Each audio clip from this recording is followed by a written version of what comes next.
नमस्कार दोस्तों।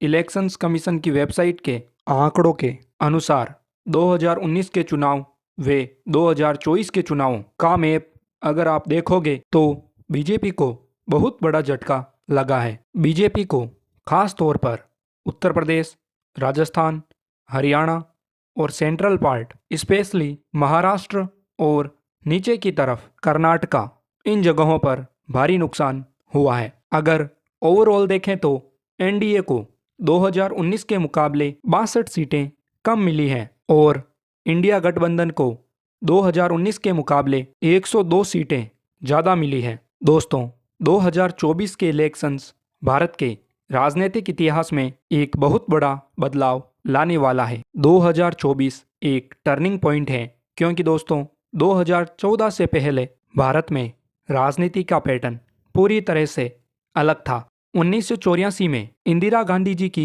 हत्या के बाद कांग्रेस को सहानुभूतिक समर्थन मिला और कांग्रेस 400 से ज़्यादा सीटें प्राप्त करने में सफल रही और इसके बाद किसी भी सिंगल पार्टी को 2014 तक पूर्ण बहुमत नहीं मिला। यह सिलसिला 2014 में टूटा जब बीजेपी ने पूर्ण बहुमत के साथ सरकार बनाई। पर दोस्तों 2024 में ना ही बीजेपी को और ना ही इंडिया गठबंधन को पूर्ण बहुमत मिला है। अब इसकी वजह से किसी भी पार्टी को सरकार बनाने के लिए अन्य पार्टियों का सहारा लेना पड़ेगा। जब भी गठबंधन की सरकार बनती है तो फिर कोई भी डिसीजन एक पार्टी नहीं ले पाती और गठबंधन की सारी पार्टियों से मंजूरी लेनी पड़ती है, जिससे देश को काफ़ी नुकसान उठाना पड़ता है। दोस्तों, अगर आप 2014 से पीछे मुड़कर पिछले 10 साल देखते हैं तो देखेंगे कि कोई भी एक डिसीजन लेना हो तो सभी पार्टियों की मंजूरी लेनी पड़ती थी। तो यह सारे बदलाव 2014 से ही होने चालू हुए थे जब बीजेपी की पूर्ण बहुमत के साथ सरकार आई थी, जिसके बाद बीजेपी ने कई सारे बड़े फैसले लिए और बीजेपी ने इन फैसलों की वजह से अपने कई सारे बड़े अलायंस को भी खोया था, जैसे फार्मर प्रोटेस्ट के दौरान अकाली दल को और एआईएडीएमके पार्टी को भी खोया था।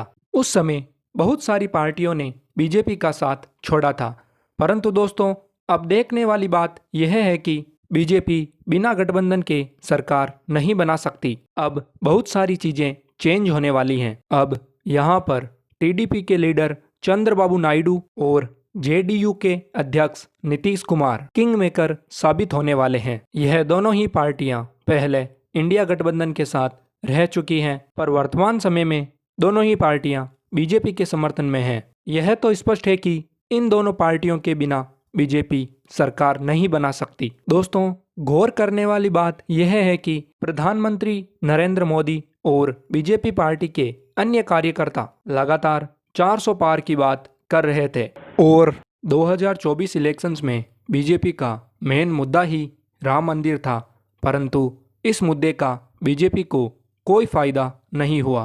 पिछले कई सालों से विवादित रहे राम मंदिर के मुद्दे को भी बीजेपी की सरकार ने ही सुलझाया था और इसका कोई फायदा बीजेपी को नहीं हुआ, क्योंकि राम मंदिर अयोध्या में बना था और अयोध्या में ही बीजेपी को सीट नहीं मिल पाई। अब बात करते हैं कि ऐसा क्या हुआ जो बीजेपी और एनडीए दोनों मिलकर भी 300 के पार भी नहीं जा पाई। तो इसके पीछे का मुख्य कारण देश में बढ़ती अनएम्प्लॉयमेंट है, क्योंकि बीजेपी सरकार ने युवाओं को रोजगार देने के लिए कोई भी सख्त कदम नहीं उठाए और दूसरा, देश की इकोनॉमी लगातार टॉप पर रही है, पर देश में महंगाई भी लगातार बढ़ती ही जा रही है और इसके रोकथाम के लिए कोई उपाय नहीं किए गए। और तीसरी, अग्निवीर स्कीम, यह भी बीजेपी सरकार के ऊपर भारी पड़ी है, क्योंकि हरियाणा और राजस्थान से आर्मी के लिए सबसे ज़्यादा फॉर्म भरे जाते हैं और इन्हीं दोनों स्टेट्स में बीजेपी को भारी झटका लगा है। और चौथी बड़ी वजह रही फार्मर प्रोटेस्ट। फार्मर प्रोटेस्ट की वजह से भी बीजेपी को भारी नुकसान झेलना पड़ा है। तो दोस्तों, आज के वीडियो में बस इतना ही। उम्मीद करता हूँ कि वीडियो आपको पसंद आई होगी।